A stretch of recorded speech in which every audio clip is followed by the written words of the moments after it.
আসসালামু আলাইকুম। চ্যানেলের সংবাদে সবাইকে আমন্ত্রণ জানাচ্ছি আমি সোহেল ফেসল।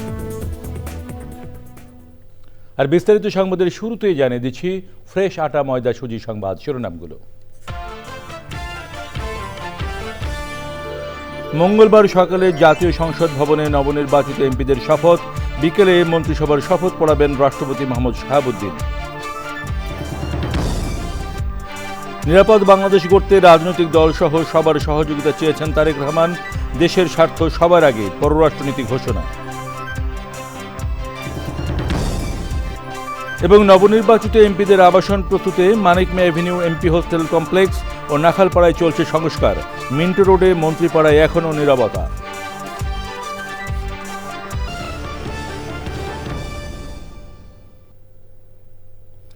প্রিয় দর্শক, সংবাদ শিরোনামগুলো জানাচ্ছিলাম। এখনকার এই সংবাদ আয়োজনে একই সঙ্গে চ্যানেলের ইউটিউব চ্যানেলে এবং চ্যানেলের ওটিটি প্ল্যাটফর্ম আই স্ক্রিনে লাইভ স্ট্রিম হচ্ছে। যাচ্ছি বিস্তারিত সংবাদে। প্রথমেই আকিজ ইস্পাত ভোটের হিসাব 360।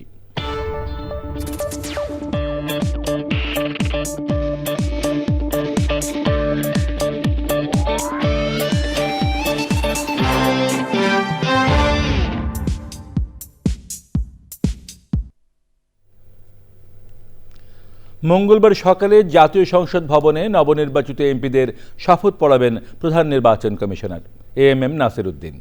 ওই দিন বিকেলে মন্ত্রিসভার শপথ পড়াবেন রাষ্ট্রপতি মোহাম্মদ শাহাবুদ্দিন। শপথ গ্রহণ অনুষ্ঠানে প্রায় 1000 অতিথিকে নিমন্ত্রণের প্রস্তুতি নেওয়া হচ্ছে বলেও জানান সদ্য সাবেক মন্ত্রিপরিষদ সচিব। বিস্তারিত জানাচ্ছেন রফিকুল বাশার। জাতীয় সংসদে নিরঙ্কুশ সংখ্যাগরিষ্ঠ হওয়ার পর সরকার গঠনের অপেক্ষায় বিএনপি। নতুন প্রধানমন্ত্রী সহ মন্ত্রিসভার অন্য সদস্যদের বঙ্গভবনে রাষ্ট্রপতি মোহাম্মদ শাহাবুদ্দিন শপথ পড়াবেন। তার আগে হবে সংসদ সদস্যদের শপথ। সংসদ সদস্যদের শপথ পড়াবেন প্রধান নির্বাচন কমিশনার। 13ই ফেব্রুয়ারি সংসদ সদস্যদের নামে গেজেট প্রকাশ হয়েছে, যার কারণে 3 দিন পর অর্থাৎ মঙ্গলবার সংসদ সদস্যদের প্রধান নির্বাচন কমিশনারের শপথ পাঠ করানোতে কোনো বাধ্যবাধকতা থাকছে না। শপথের পর সংসদ সদস্যরা দলীয় নেতা নির্বাচন করবেন এবং তা রাষ্ট্রপতিকে অবহিত করবেন। পরে রাষ্ট্রপতির আমন্ত্রণে নতুন সরকার গঠন করবে বিএনপি। স্পিকার বা ডেপুটি স্পিকার বা তাদের মনোনীত কেউ এটা দিতে পারে। তারা যদি কোনো মনোনয়ন না দিতে পারেন তাহলে সরকার থেকে আর কাউকে মনোনয়নের ব্যবস্থা করা হতে পারে। সেটা এইটা দায়িত্বটা আমাদের নয়। আইন অনুযায়ী 3 দিন সময়ের মধ্যে তাদের শপথ গ্রহণ হয় সংসদ সদস্য হিসেবে। সংসদ সদস্যদের শপথের পর প্রধানমন্ত্রী সহ নতুন সরকারের অন্য সদস্যরা শপথ নেবেন। এসব আনুষ্ঠানিকতার জন্য প্রস্তুতি শুরু করেছে মন্ত্রিপরিষদ বিভাগ। যদি আমাদেরকে নির্দেশ দেওয়া হয় বা ইন্ডিকেট করা হয় যে অমুক তারিখের অমুক সময় হবে, আমরা সেই মোতাবেক কাজ করব। সেটা ইভেন কালকে হলেও কালকে কাজ করতে হবে, 2 দিন পরে হলে 2 দিন পরের জন্য আমাদের কাজ করতে হবে। আমাদের জানার পরে সেটা বলতে পারে, তার আগে কোনো। আমরা আশা করছি এটা আগামী 3 দিন বা ম্যাক্সিমাম 4 দিনের মধ্যে এটা সব হয়ে যাবে আশা করছি। মন্ত্রিসভার নতুন সদস্যদের জন্য পরিবহন পুলে গাড়ি প্রস্তুত করা হচ্ছে। সরকারি পরিবহন পুলের কর্মকর্তারা জানান, বর্তমান উপদেষ্টাদের অনেকেই ইতিমধ্যে তাদের সরকারি গাড়ি ফেরত দিয়েছেন। Rafiqul Bashar, channel I, Dhaka. ত্রয়োদশ জাতীয় সংসদ নির্বাচনে নিরঙ্কুশ জয় পাওয়া দল বিএনপির চেয়ারম্যান তারেক রহমান বলেছেন, এই বিজয় বাংলাদেশের, এ বিজয় গণতন্ত্রের। রাজধানীর একটি হোটেলে সংবাদ সম্মেলনে একটি নিরাপদ দেশ গড়ে তোলায় মূল লক্ষ্যের কথা জানিয়ে রাজনৈতিক দলসহ সবার সহযোগিতা চেয়েছেন দেশের ভবিষ্যৎ প্রধানমন্ত্রী। সাংবাদিকদের প্রশ্নের জবাবে তিনি বলেন, পররাষ্ট্রনীতি হবে বাংলাদেশের স্বার্থ সবার আগে, এই নীতিতে। আওয়ামী লীগ নেতাকর্মীর বিচার প্রসঙ্গে বলেছেন, আইন মেনেই সব করা হবে। রাহুল রায়ের রিপোর্ট। ত্রয়োদশ জাতীয় সংসদ নির্বাচনে নিরঙ্কুশ জয় পেয়েছে বিএনপি। নির্বাচন পরবর্তীতে রাজধানীর একটি হোটেলে সাংবাদিকদের মুখোমুখি হন দলটির চেয়ারম্যান তারেক রহমান। একটি সুষ্ঠু ও নিরপেক্ষ নির্বাচনের জন্য সংশ্লিষ্ট সবাই সহ দেশবাসীকে ধন্যবাদ জানান তিনি। আমি দেশের সকল জনগণকে জানাই আন্তরিক অভিনন্দন। সকল প্রতিবন্ধকতা মোকাবেলা করে আমরা দেশের গণতন্ত্র প্রতিষ্ঠার পথ সুগম করেছি। ফ্যাসিবাদের রেখে যাওয়া ভঙ্গুর অর্থনীতি অকার্যকর করে দেওয়া সাংবিধানিক এবং বিধিবদ্ধ প্রতিষ্ঠান এবং দুর্বল আইন শৃঙ্খলা পরিস্থিতি, এমন একটি পরিস্থিতির মধ্যে দিয়ে আমরা যাত্রা শুরু করতে যাচ্ছি। জাতীয় নির্বাচনে অংশগ্রহণকারী প্রতিটি রাজনৈতিক দলকেও আন্তরিক অভিনন্দন জানাই। গণতান্ত্রিক রাষ্ট্র এবং রাজনীতিতে রাজনৈতিক দলগুলো মূলত গণতন্ত্রের বাতিঘর।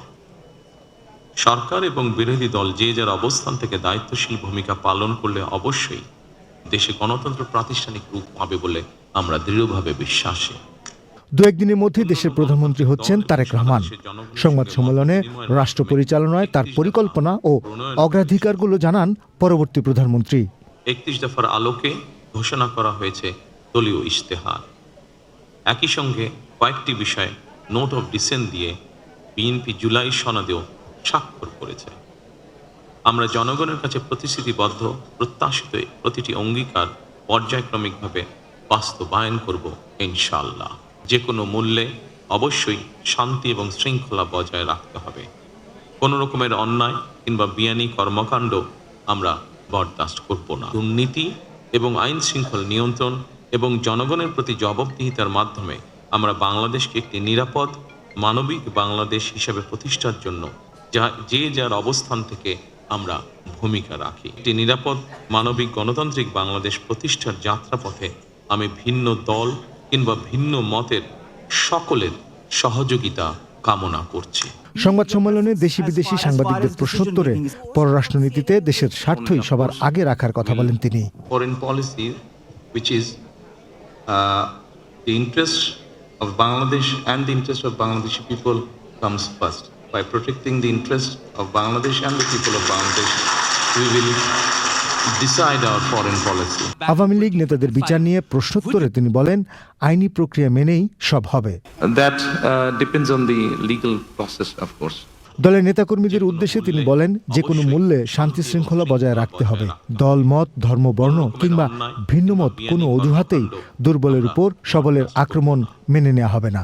দল মত, ধর্ম, বর্ণ কিংবা ভিন্নমত যাই থাকুক, কোনো অজুহাতে অবশ্যই দুর্বলের উপরে সবলের আক্রমণ আমরা মেনে নেব না। রাহুল রায়, চ্যানেল আই, ঢাকা। বিএনপি নেতারা বলেছেন, দীর্ঘ সংগ্রামের পর দেশ গণতান্ত্রিক পন্থার দিকে এগিয়ে যাচ্ছে। দেশের মানুষ উন্নয়ন ও পরিবর্তন চায়, আর তাদের সেই স্বপ্ন বাস্তবায়নে কাজ করবেন বিএনপি চেয়ারম্যান ও পরবর্তী প্রধানমন্ত্রী তারেক রহমান। শাকির আদনানের রিপোর্ট। ত্রয়োদশ জাতীয় সংসদ নির্বাচন পরবর্তী বিএনপির প্রেস ব্রিফিংয়ে দলের চেয়ারম্যান তারেক রহমানের সঙ্গে অংশ নেন বিএনপি মহাসচিব ও স্থায়ী কমিটির সদস্যসহ কেন্দ্রীয় নেতারা। আগামীর বাংলাদেশ তিনি কিভাবে গড়ে তুলতে চান, কিভাবে প্রত্যেকটা মানুষের ভাগ্যের পরিবর্তন করতে চান, সমস্যার সমাধান করতে চান, কিভাবে ঐক্যবদ্ধভাবে প্রতিটি গণতন্ত্রকামী রাজনৈতিক দলকে রাষ্ট্র বিনির্মাণে একীভূত করতে চান। গত 17টি বছর ধরে রাষ্ট্রযন্ত্রটাকে যেভাবে ধ্বংস করা হয়েছে, যেভাবে জনগণ তাদের অধিকার বঞ্চিত হয়েছে, তিনি জানেন যে অনেক বড় একটা চ্যালেঞ্জ, তাদের অনেক প্রত্যাশাকে সামনে দিয়ে ওনার এই প্রধানমন্ত্রীত্বের দায়িত্বটা তাকে নিতে হচ্ছে। এই নির্বাচনে আমি জয়লাভ করে আমি আনন্দিত দুটো কারণে। একটা হলো একটা নির্বাচিত সরকার আসতে যাচ্ছে, আরেকটা হলো যে আমরা বাংলাদেশটা গণতন্ত্রের উত্তরণে ঘটছে, এটাই সবচেয়ে বড় কথা। দেশে নতুন সূর্য উদিত হয়েছে মন্তব্য করে নেতারা বলেন, সেই আলোয় সবাই আলোকিত হবে। আমরা আশা করব আগামী দিনেও আমাদের উন্নয়ন প্রয়াস, আমাদের দেশ গড়ার লড়াইয়ে আমাদের নেতা জনাব তারেক রহমানের নেতৃত্বে আগামী দিনের বিএনপির যে কার্যক্রম, সে কার্যক্রমে আপনারা সহযোগিতা করবেন। জনাব তারেক রহমানের নেতৃত্বে বাংলাদেশ জাতীয়তাবাদী দল যেমন ঐক্যবদ্ধ, ঠিক তেমনিভাবে 18 কোটি মানুষও ঐক্যবদ্ধ। তারা পরিবর্তন চায়, সেই পরিবর্তন হচ্ছে উন্নয়নের পরিবর্তন, অবস্থার পরিবর্তন, রাজনীতির গণতান্ত্রিকীকরণের পরিবর্তন, অর্থনীতির গণতান্ত্রিকীকরণের পরিবর্তন। দেশের অর্থনৈতিক ও সামাজিক উন্নয়নে সবার সহযোগিতা চেয়েছেন বিএনপি নেতারা। Shakir Adnan, channel I, Dhaka. বাংলাদেশের ত্রয়োদশ জাতীয় সংসদ নির্বাচন বিশ্বাসযোগ্য ও প্রতিযোগিতামূলক হয়েছে বলে মনে করে ইউরোপীয় ইউনিয়ন। তবে প্রাথমিক পর্যবেক্ষণ প্রতিবেদনে নারীর অংশগ্রহণ ও সহিংসতা নিয়ে উদ্বেগ প্রকাশ করেছেন ইইউ পর্যবেক্ষক দলের প্রধান ইভার্স ইজাবস। একই দিনে কমনওয়েলথ পর্যবেক্ষক দল বলেছে, সময়ের বিবেচনায় বাংলাদেশের নির্বাচন সুষ্ঠু হয়েছে। পরবর্তী নির্বাচনে সব দল ও মতের মানুষের অংশগ্রহণ নিশ্চিত করার তাগিদ দেন তিনি। পান্তুর রহমানের রিপোর্ট। জুলাই আন্দোলনে শেখ হাসিনা সরকারের পতনের পর এক বিশেষ পরিস্থিতিতে ত্রয়োদশ জাতীয় সংসদ নির্বাচন ও গণভোট 2008 সালের পর পূর্ণাঙ্গ মিশন নিয়ে নির্বাচন পর্যবেক্ষণে মাঠে ইউরোপীয় ইউনিয়ন, ছিল কমনওয়েলথের পর্যবেক্ষক দলও। প্রাথমিক পর্যবেক্ষণে ইউরোপীয় ইউনিয়ন সফল নির্বাচনে অংশ নেয় দেশের মানুষকে সাধুবাদ জানায়। 2008 সালের পর প্রথমবারের মতো একটা গ্রহণযোগ্য এবং প্রতিদ্বন্দ্বিতামূলক নির্বাচন হয়েছে।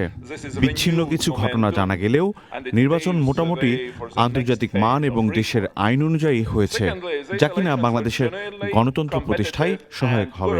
মাত্র 4% নারী প্রার্থীর অংশগ্রহণ, বিচ্ছিন্ন রাজনৈতিক সহিংসতা, অনলাইনে বিভ্রান্তিমূলক প্রচার আর কিছু সীমাবদ্ধতা নিয়েও কথা বলেন তিনি।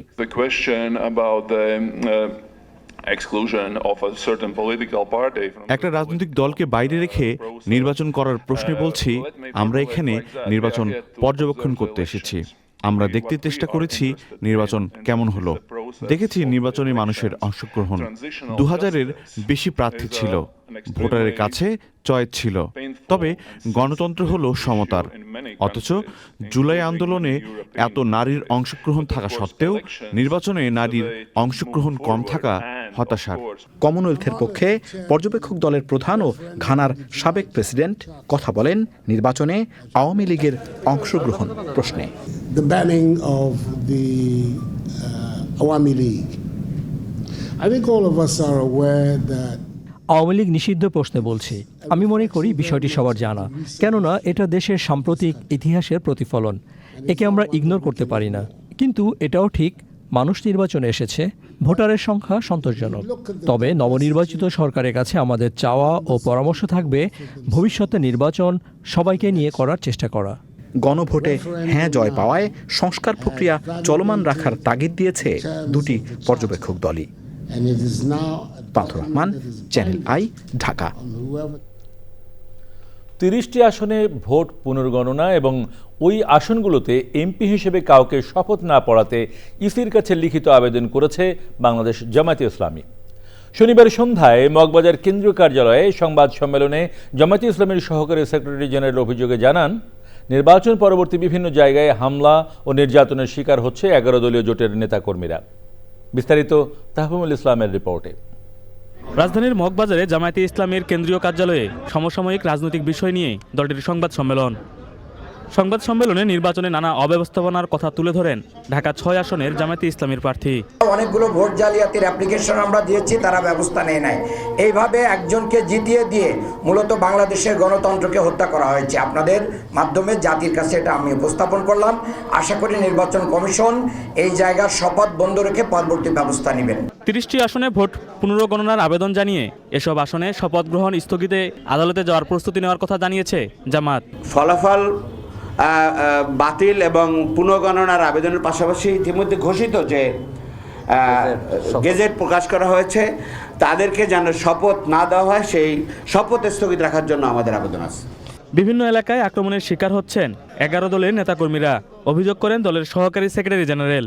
আমরা আশা করেছিলাম যে ফেসিবাদের সময় যে ধরনের আচরণ হয়েছিল, নতুন এই বাংলাদেশে এই ধরনের কিছু ঘটবে না। তো আমরা দেখতে পাচ্ছি যে একের পর এক নির্বাচন পরবর্তী এই ধরনের ঘটনাগুলো ঘটছে এবং এই ব্যাপারে যারা সর্বাধিক আসন পেয়েছেন তাদের পক্ষ থেকে এই ধরনের কোনো দৃশ্যমান কোনো উন্নতি আমরা দেখতে পাচ্ছি না। তাদের নেতাকর্মীদেরকে এই ব্যাপারে প্রয়োজনীয় সংবরণ করা বা তাদেরকে দায়িত্বশীল হওয়ার জন্য বা এই সমস্ত কাজ থেকে বিরত রাখার জন্য যে ধরনের পদক্ষেপ নেওয়া উচিত আমরা সেটা দেখতে পাচ্ছি না।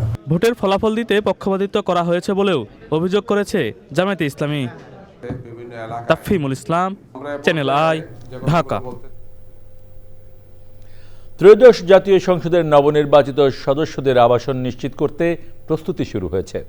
রাজধানীর মানিক মিয়া অ্যাভিনিউয়ে সংসদ সদস্য ভবন, এমপি হোস্টেল কমপ্লেক্স এবং নাখালপাড়ার এমপি ফ্ল্যাটগুলোর সংস্কার ও মেরামতের কাজ চলছে পুরোদমে। এমপিদের আবাসন প্রস্তুতে ব্যাপক কার্যক্রম চললেও মিন্টো রোডে মন্ত্রীপাড়ায় এখনও নীরবতা। মিথিলা নাজনীনের রিপোর্ট। মানিক মিয়া এভিনিউয়ে ন্যাম ভবনে চলছে সংস্কার আর আসবাবপত্র মেরামতের ব্যস্ততা। চারিদিকে নতুন রঙের ঘ্রাণ। নবনির্বাচিত সংসদ সদস্যদের জন্য আধুনিক ও নিরাপদ আবাসন প্রস্তুতে এই তোড়জোড়। জাতীয় সংসদ সচিবালয় ও গণপূর্ত বিভাগের যৌথ তদারকিতে চলছে সিভিল সংস্কার, কারিগরি মেরামত ও বিশেষ হাইজিন ড্রাইভ। সার্বিক রং, স্যানিটারি ফিটিংস, তারপর কিচেন ক্যাবিনেট, দরজা পলিশ, সব এভরিথিং, সিঁড়ি করিডোর, লিফট করিডোর, সবগুলো আমরা কাজ করছি। মানিক মিয়া এভিনিউয়ের 6টি ন্যাম ভবনে 216টি ফ্ল্যাট রয়েছে আর নাখালপাড়ায় আছে 49টি। 2024 সালের 5ই আগস্ট রাজনৈতিক পট পরিবর্তনের পর থেকে অব্যবহৃত অবস্থায় আছে এসব ফ্ল্যাট, তাই চলছে এই ডিপ ক্লিনিং। পুরোপুরি প্রস্তুত না হওয়া পর্যন্ত প্রয়োজনে এমপি হোস্টেলে অবস্থান করতে পারবেন সংসদ সদস্যরা। নির্বাচনের আনুষ্ঠানিকতা এরই মাঝে শেষ হয়েছে এবং নির্বাচিত সংসদ সদস্যদের জন্য সরকারিভাবে বরাদ্দকৃত এই ফ্ল্যাটগুলোর সংস্কার কাজও চলছে পুরোদমে। যারা দায়িত্বশীল তারা বলছেন যে এ মাসের শেষ নাগাদই হয়তো পুরো সংস্কার প্রক্রিয়া তারা শেষ করতে পারবেন। Mithila Nazneen, channel I, Dhaka. আপনারা দেখছেন চ্যানেল আই সংবাদ। এবার খানিকক্ষণের বিরতি, আর বিরতির পর অন্যান্য সংবাদের সঙ্গে থাকছে টি-20 বিশ্বকাপে আলোচিত ভারত পাকিস্তান ম্যাচ আজ। কলম্বোয় খেলার মধ্যেই হবে এশিয়ান ক্রিকেটের গুরুত্বপূর্ণ বৈঠক।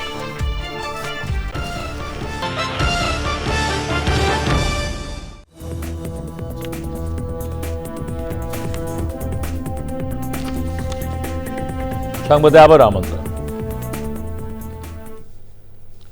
কানাডার ক্যালগেরির কমিউনিটি ব্যক্তিত্ব প্রবাসী Bangladeshi doctor Jayanta Dutta Calgary foothill হাসপাতালে কানাডার স্থানীয় সময় শনিবার সকালে মারা গেছেন। তার বয়স ছিল 73 বছর। কানাডায় স্থায়ী হওয়ার আগে তিনি সিলেটের বিভিন্ন হাসপাতালে ডাক্তার হিসেবে কর্মরত ছিলেন।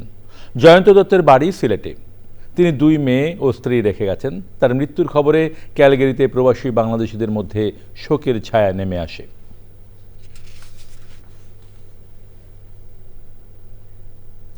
এবারে কৃষি সংবাদ।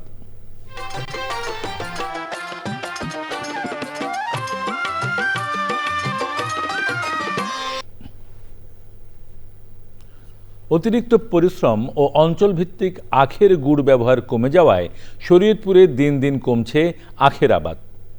একসময় আখ চাষ কৃষকদের অন্যতম আয়ের উৎস হলেও এখন অনেকেই বিকল্প ফসল চাষে ঝুঁকছেন। শরীয়তপুর প্রতিনিধি এস.এম. মুজিবুর রহমানের রিপোর্ট। আখ চাষ লাভজনক না হওয়া, উৎপাদন খরচ বৃদ্ধি এবং ধীরে ধীরে গুড়ের পরিবর্তে চিনির ব্যবহার বাড়তে থাকায় শরীয়তপুরের কৃষক আখ চাষ ছেড়ে বিকল্প সবজি চাষে ঝুঁকছেন। আখ আবাদ অনেক পরিশ্রমের কাজ, এই কাজের জন্য লেবার পাওয়া যায় না ঠিক মতো, এই জন্য আখ আবাদ কমে যাচ্ছে। প্রথম বছর আখ লাগালে একটু খরচ বেশি, পরে প্রতিতে আর খরচ কম, হালকা খরচেই যেমন আখ হয়ে যায়। আমরা আখ লাগাইলে খেসারি করা যায়, মসুরি করা যায়, শাকসবজি করা যায়, এতে যেমন অন্যান্য ফসলের তো আমাদের আগের একটু ভালোই হয়। আখের আবাদ বাড়াতে চিনির পরিবর্তে নিরাপদ গুড় ব্যবহারে গুরুত্ব দিচ্ছে কৃষি বিভাগ। আমরা যদি চিনির ব্যবহার কমিয়ে গুড়ের ব্যবহার বাড়াতে পারি তাহলে যেমন আমাদের স্বাস্থ্য ঝুঁকি কমবে, তেমনি আমাদের আখের উৎপাদনটাও বাড়বে। আর আখের উৎপাদন বাড়ানোর জন্য আমরা কৃষি বিভাগ বিভিন্ন ধরনের কার্যক্রম চালিয়ে যাচ্ছে। উপজেলায় এবার 80 হেক্টর জমিতে আখের আবাদ হয়েছে। যথাযথ উদ্যোগের মাধ্যমে আখের আবাদ বৃদ্ধি করা গেলে শুধু নিরাপদ গুড়ের চাহিদাই মিটবে না, চাষিরাও আবার আখ চাষে ফিরবে বলে মনে করছেন সংশ্লিষ্টরা। শরীয়তপুর থেকে SM. Mujibur Rahman, channel I. এবারে প্রকৃতি সংবাদ।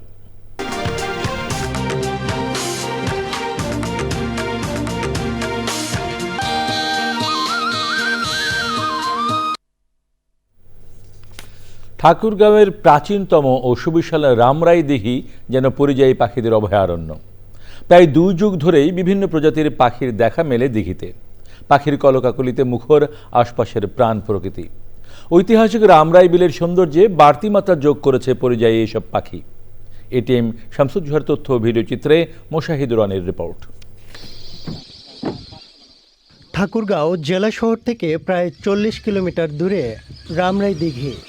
দিঘির স্বচ্ছ জলে দিনভর লোকচুরিয়ার জলকেলিতে ব্যস্ত পানশাল, পানকৌড়ি, বালিহাঁস, পাতিহাঁস সহ নানা প্রজাতির হাজারো পরিযায়ী পাখি।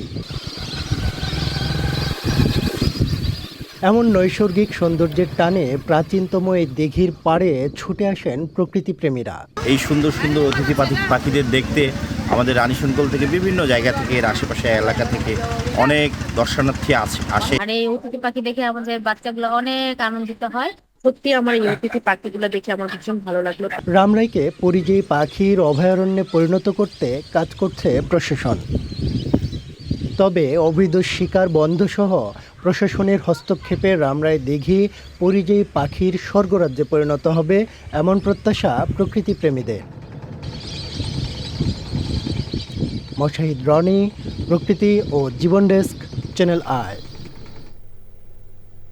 এবারে খেলার খবর।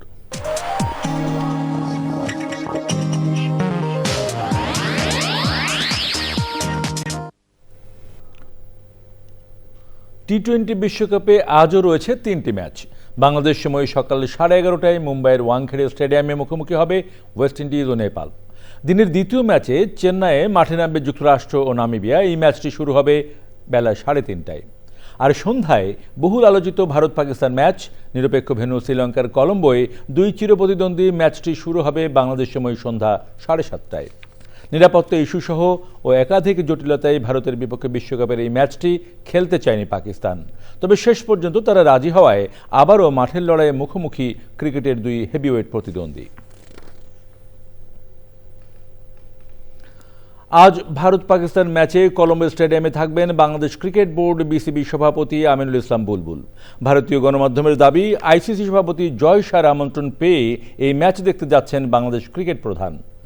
এনডিটিভিকে দেওয়া এক সাক্ষাৎকারে বুলবুল জানিয়েছেন, ম্যাচ দেখতে দেখতেই সাম্প্রতিক কিছু ইস্যু এবং এশিয়ান ক্রিকেটের নানা বিষয়ে আলোচনা হবে তাদের। শোনা যাচ্ছে অনানুষ্ঠানিক এই বৈঠকে ভারত, বাংলাদেশ ছাড়াও এশিয়ার 5টি দেশের ক্রিকেট প্রধানরা উপস্থিত থাকবেন। এর সাথে শেষ করছি এখনকার সংবাদ। সব শেষে ফ্রেশ আটা ময়দা সুজি সংবাদ শিরোনামগুলো জানিয়ে দিচ্ছি আরও একবার। মঙ্গলবার সকালে জাতীয় সংসদ ভবনে নবনির্বাচিত এমপিদের শপথ। বিকেলে মন্ত্রিসভার শপথ পড়াবেন রাষ্ট্রপতি মোহাম্মদ শাহাবুদ্দিন। নিরাপদ বাংলাদেশ গড়তে রাজনৈতিক দলসহ সবার সহযোগিতা চেয়েছেন তারেক রহমান। দেশের স্বার্থ সবার আগে, পররাষ্ট্রনীতি ঘোষণা। এবং নবনির্বাচিত এমপিদের আবাসন প্রস্তুতে মানিক মিয়া অ্যাভিনিউ, এমপি হোস্টেল কমপ্লেক্স ও নাখালপাড়ায় চলছে সংস্কার। মিন্টো রোডে মন্ত্রীপাড়ায় এখনও নীরবতা।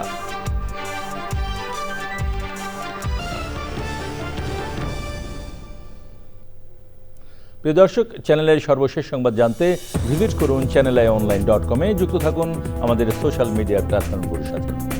আমাদের পরের সংবাদ দেখার আমন্ত্রণ রইল। সবাইকে ধন্যবাদ।